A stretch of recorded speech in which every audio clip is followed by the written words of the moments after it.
Welcome back this midday. An important conversation to have with your family. Dr. Hassan is here with me. It's National Healthcare Decisions Week. So what does that mean? We're talking about the importance of having some difficult conversations about your health within your family.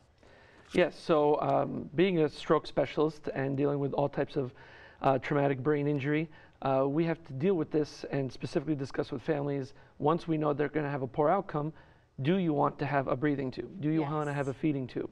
And most families have never had this conversation brought up. Yeah. I mean, I've made sure to do it, you know, through my training and years of experience. I've discussed with most of my family members. Right. But the average citizen, unfortunately, hasn't. Yeah, so this is a chance this week. The importance of this week is to start that conversation and to know that you do your family a service, you know, by having these talks.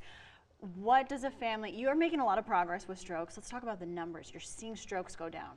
So yes, stroke outcomes and subarachnoid hemorrhage outcomes have significantly improved over the years by expanding the time window, doing a lot of the studies we've been a part of, and improving neurocritical care, the ICU care you get after you get a treatment, the rehabilitation, you know, everything from EMS, ED throughout the treatment process and going home really has improved significantly in the Valley. And in 7 years, we've been able to build by far one of the best neuroscience institutes, and we've been able to bring down the mortality and disability from subarachnoid hemorrhage.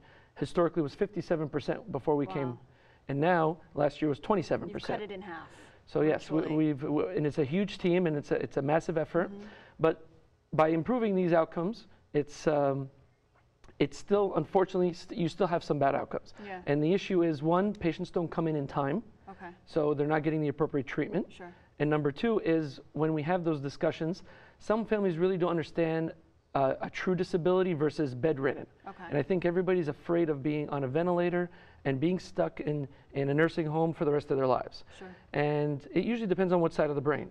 And this is the conversation that we have with families.